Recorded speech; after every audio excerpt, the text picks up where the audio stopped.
नंद लाला भजो मुरली मनोहर नंद लाला भजो गिरिधर गोविंद गोपाला भजो गिरिधर गोविंद गोपाला भजो मुरली मनोहर नंद लाला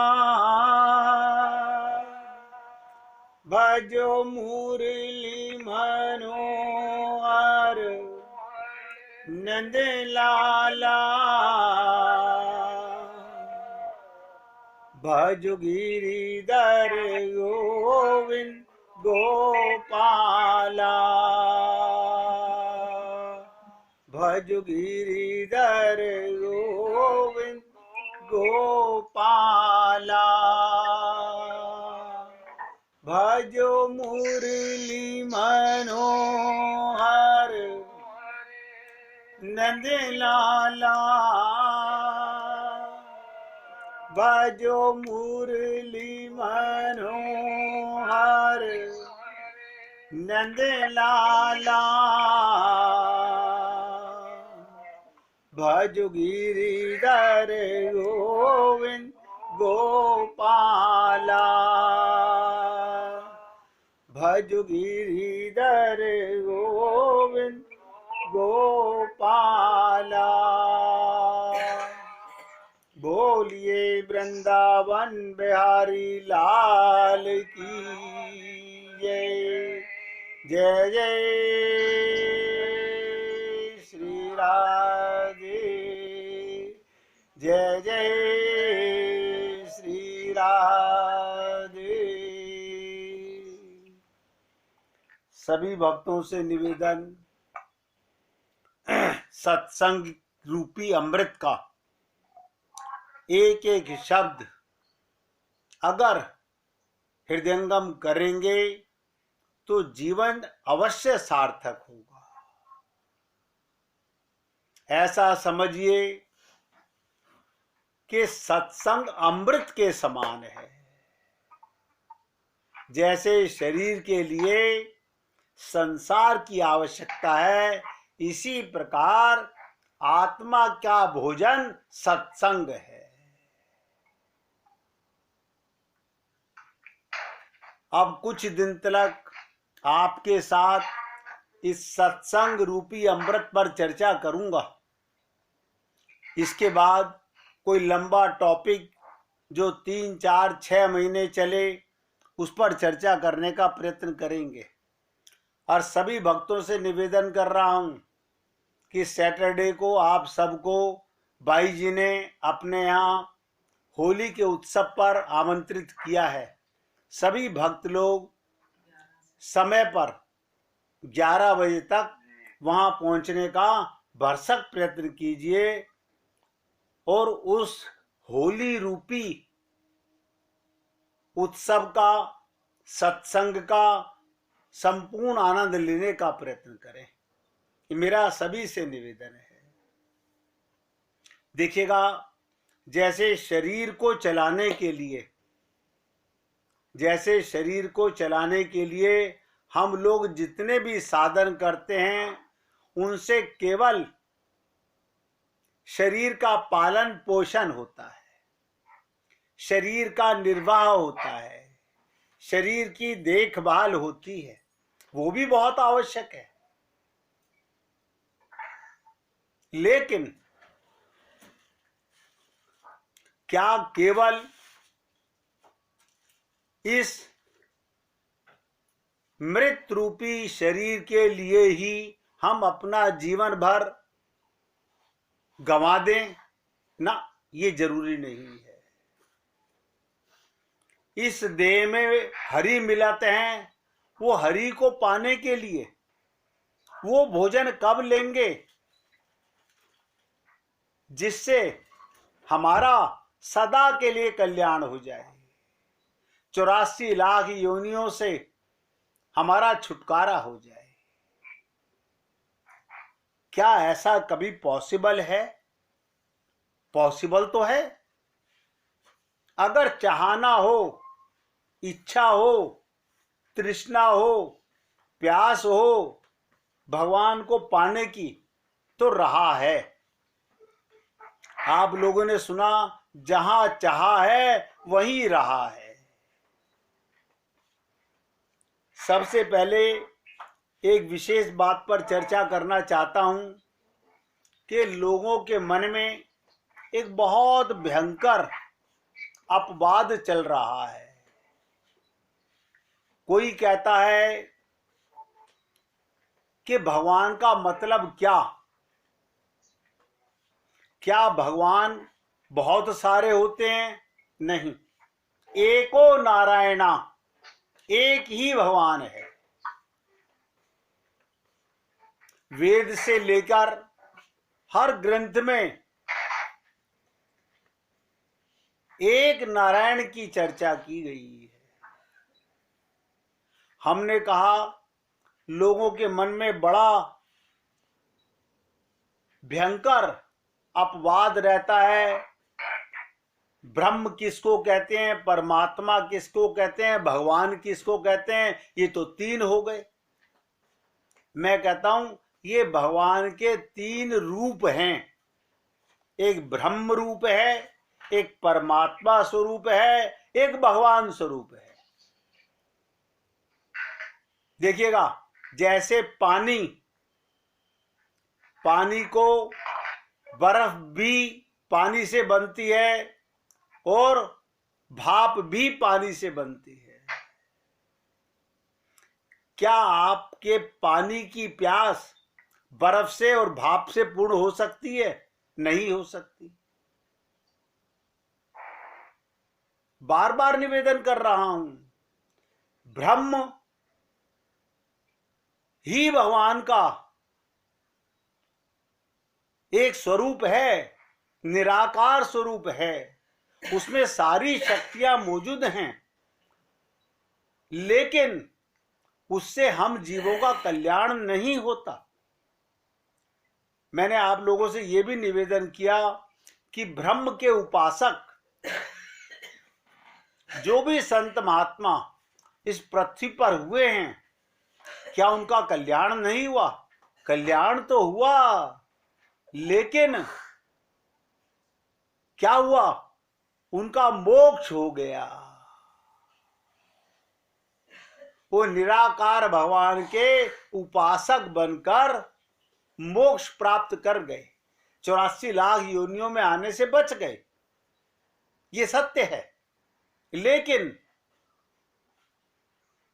आप सोच के बताइएगा, क्या आप ब्रह्म के ही उपासक बनना चाहते हैं, या आप भगवान के साथ अमृत सुधा रसपान करना चाहते हैं?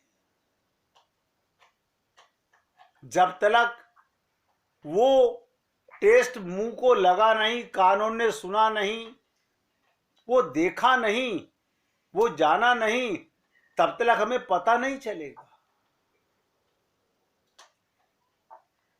ब्रह्म भी भगवान का एक रूप है, परमात्मा भी भगवान का एक रूप है। तो क्या अंतर है? ब्रह्म में सारी शक्तियां हैं, प्रकट नहीं होती, और परमात्मा, ध्यान से सुनो, परमात्मा का नाम भी है, उनका रूप भी है, उनके अंदर गुण भी हैं, उनका धाम भी है और उनका नाम भी है। वो परमात्मा किसे कहते हैं? महाविष्णु।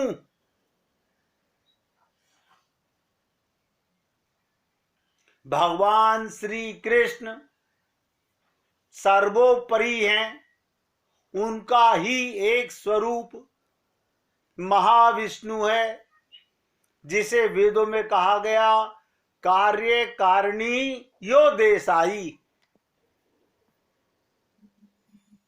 बहुत ध्यान से सुनिएगा, क्या कहा गया? कार्य कारिणो देसाई। वो महाविष्णु, उनका लोक भी है, उनका स्वरूप भी है, उनका धाम भी है। जो परमात्मा के भक्त होते हैं वो भगवान के वैकुंठ लोक तक जाते हैं।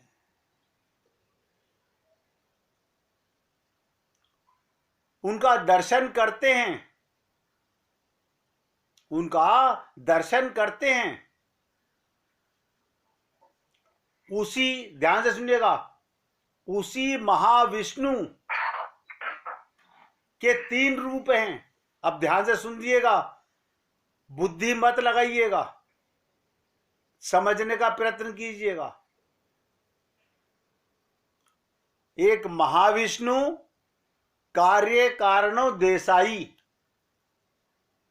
एक विष्णु, ध्यान से सुनिएगा, क्षीरो देसाई। प्रत्येक लोक का एक विष्णु होता है, प्रत्येक लोक का। अनंत लोक हैं भगवान के, प्रत्येक लोक के अंदर एक विष्णु होता है, पालन करता होता है। और एक विष्णु, ध्यान दीजिएगा, महाविष्णु के ही 3 रूप देखिएगा। एक वैकुंठ लोक में है, वो कहीं आते जाते नहीं, लेकिन प्रत्येक लोक में एक पालन करता विष्णु होता है। और एक विष्णु का स्वरूप हम सबके हृदय में रहता है। आपके, हमारे सबके हृदय में यही विष्णु का रूप रहता है। अंदर बैठा हुआ हमारे प्रत्येक पल के, प्रत्येक क्षण के कर्मों को नोट करता है और उसका हमें फल देता है।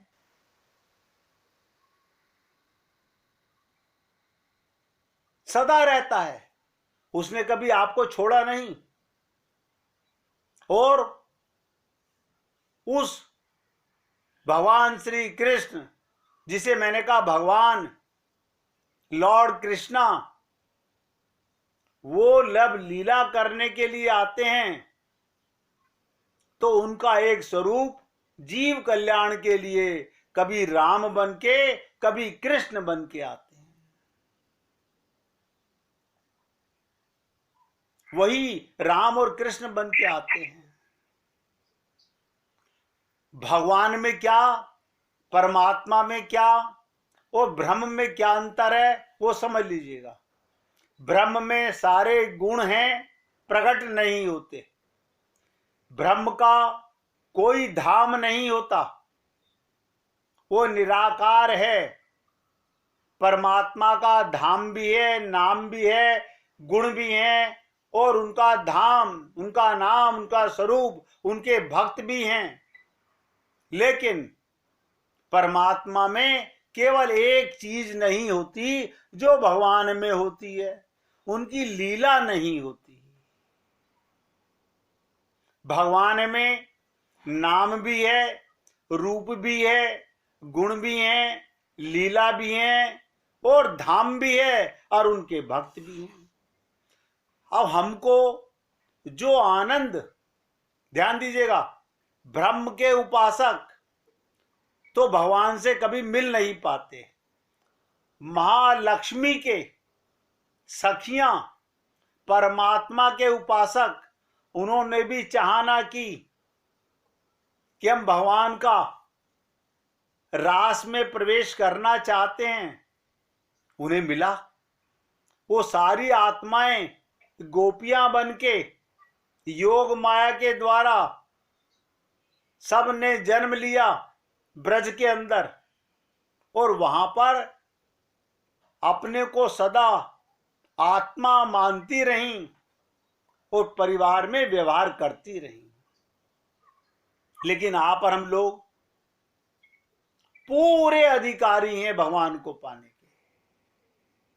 हम भटक रहे हैं, हम परछाई पर अटक रहे हैं।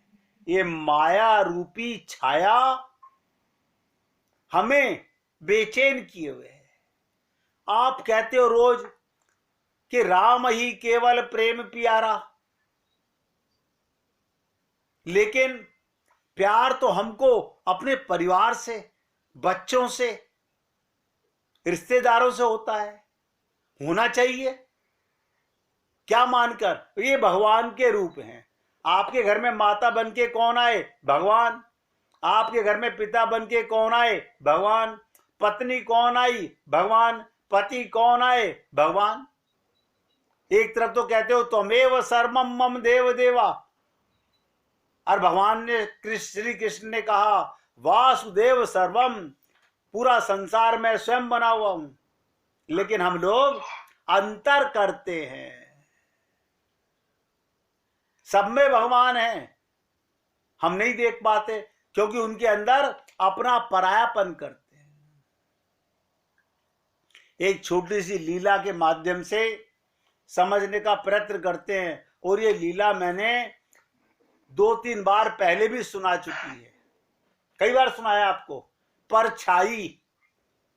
एक रानी नहाकर अपने महल की छत पर बाल सुखाने के लिए गई। उसके गले में एक हीरे का हार था, जिसे उतारकर वहीं छत पर दीवार पर रख दिया और बाल संवारने लगी। इतने में एक कौवा आया। उसने देखा कोई चमकीली चीज है, उसे लेकर उड़ गया और एक पेड़ पर बैठकर उसे खाने की कोशिश करने लगा। कौवे ने क्या करा? उसे हर चीज से खाने से मतलब है। वो हीरे की दुकान पे जाके तो बेचेगा नहीं, उसे धन तो चाहिए नहीं। वो हीरे को खाने लगा, पर खा ना सका। कठोर हीरों पर मारते मारते चोंच में से खून निकलने लगा। अंततः हार को उसी पेड़ पर छोड़कर वो उड़ गया। जैसे आप और हम लोग सारा जीवन धन को संभाल संभाल संभाल संभाल मन की चोंच मारते रहते हैं, निकलता कुछ नहीं। आप रोजाना अपने लॉकर को निकाल के चेक करो, हाँ ज्वेलरी ठीक है, सब कुछ ठीक है। उससे पेट भरता नहीं, मन भरा रहता है बस। ये मन रूपी चोंच है जो व्यक्ति उस पर मारता रहता है, और अंत तो गत्वा सब कुछ ऐसे ही छोड़कर चला जाता है। जब रानी के बाल सूख गए, उसका ध्यान अपने हार पर गया, पर वो वहां नहीं मिला। इधर उधर ढूंढा, परंतु हार गायब। रोती हुई राजा के पास पहुंची, बोली कि हार चोरी हो गया, उसका पता लगाइए। राजा ने कहा चिंता क्यों करती हो, दूसरा बनवा देंगे। लेकिन रानी मानी नहीं, उसे उसी हार की रट थी। कहने लगी नहीं, मुझे तो वही हार चाहिए। अब सब ढूंढने लगे, पर किसी को हार मिले नहीं। राजा ने कोतवाल को कहा मुझको वो गायब हुआ हार लाकर जो देगा। कोतवाल बड़ा परेशान, कहाँ मिलेगा। सिपाही प्रजा सब खोजने में लग गए। राजा ने यहां तक ऐलान कर दिया, जो कोई हार लाकर मुझे देगा उसको मैं आधा राज्य पुरस्कार में दे दूंगा। जैसे राजा उसके राज उसके बाप का है, राजा को भी अहंकार था कि मैं आधा राज्य दे दूंगा। हम लोगों को भी अहंकार होता है, ये मेरा धन है। यही अहंकार हमें खा जाता है। अब होड़ लग गई प्रजा में, सभी लोग हाथ ढूंढने लगे आधा राज्य पाने के लिए। हमारा पूरा जीवन जा रहा है, लेकिन अभी भी लालसा खत्म नहीं हुई। संसार पाने के लिए। ढूंढते ढूंढते अचानक वो हार किसी को, ध्यान से सुनिएगा, यहां से लीला का मूल महत्व समझने की चीज है, एक गंदे नाले में दिखाई दिया। क्या दिखाई दिया? गंदे नाले में वो हार नजर आया। हार तो दिख रहा था पर उसमें बदबू बहुत आ रही थी। पानी काला था, परंतु एक सिपाही कूदा, इधर उधर हाथ मारा पर कुछ नहीं मिला। सोचने लगा पता नहीं हार कहां गायब हो गया। ऊपर से तो मैंने देख के मैं कूदा था, लेकिन नहीं मिला। फिर कोतवाल ने देखा, कोतवाल भी कूद गया, उसे भी हार नजर आ रहा था। तो दो को कूदते देखा तो प्रजाजन भी कूदने लगी, मंत्री भी कूदे। इस तरह इस नाले में भीड़ लग गई। लोग आते रहे और अपने कपड़े निकाल निकाल कर कूदते रहे। हमारे संसार में लाखों करोड़ों राजा महाराजा आए, अरबपति खरबपति, कैसे कैसे पति आए, क्या क्या बनाया, क्या पाया, क्या लेके गए। वो हार गायब हो जाता, किसी को नहीं मिला। जब कुछ नहीं मिला, सब निकलकर दूसरी तरफ खड़े हो जाते। सारे शरीरों पर बदबू, गंदगी, भीगे हुए खड़े हैं। दूसरी ओर दूसरा तमाशा, बड़े बड़े जाने ज्ञानी मंत्री सब होड़ लग गई, मैं जाऊंगा पहले। बताइए, आधा राज्य पाने की होड़। नहीं, मैं तुमसे बड़ा हूं, मैं मिनिस्टर हूं, मैं एमएलए हूं, मैं कॉर्पोरेशन का मेंबर हूं, मैं जाऊंगा पहले। इतने में राजा को खबर लगी। उसने सोचा क्यों ना मैं खुद ही कूद जाऊं। आधे राज्य से तो हाथ नहीं धोना पड़ेगा। देखो राजा ने भी क्या सोचा, जब हार नजर आ रहा है तो मैं खुद ही कूद के निकाल लेता हूं, आधा राज्य भी नहीं देना पड़ेगा। इतने में वहीं से एक संत महात्मा गुजर रहे थे। मैंने आपसे निवेदन किया, मैं कुछ दिन आत्मा का भोजन, सत्संग रूपी अमृत पर चर्चा करना चाहता हूं। हमने भोजन शरीर का तो बहुत कर लिया, शरीर के लिए बहुत आराम, बहुत सुविधा, बहुत न जाने क्या क्या इकट्ठा कर लिया। हम, आप बुरा मत मानिएगा, हम सबके घर में इतने कपड़े रखे होंगे, मरते दम तक भी फटेंगे नहीं, सबके घर में रखे होंगे। लेकिन ढिड्ढिया अभी भी दुकान पे जाकर ये भी ले लें, ये भी ले लें, ये भी ले लें, अभी भी आग है।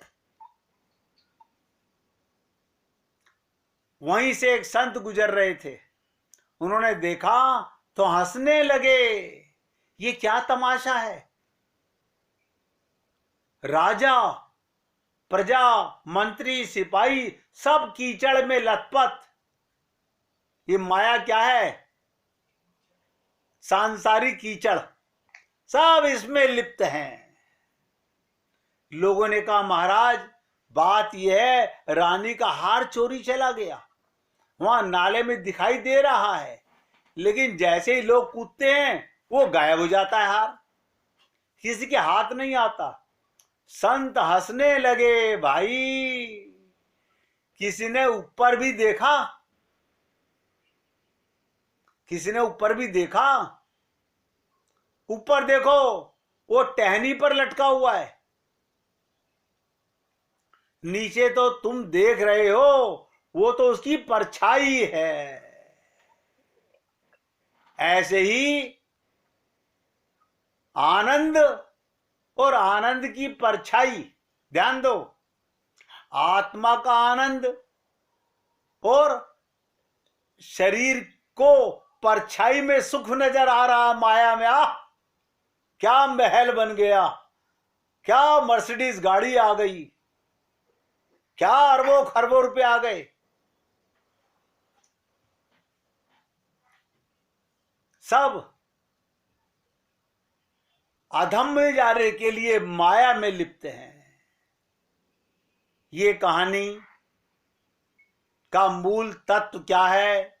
1 मिनट कीर्तन कीजिए, फिर इसके मूल रहस्य पर चर्चा करता हूं।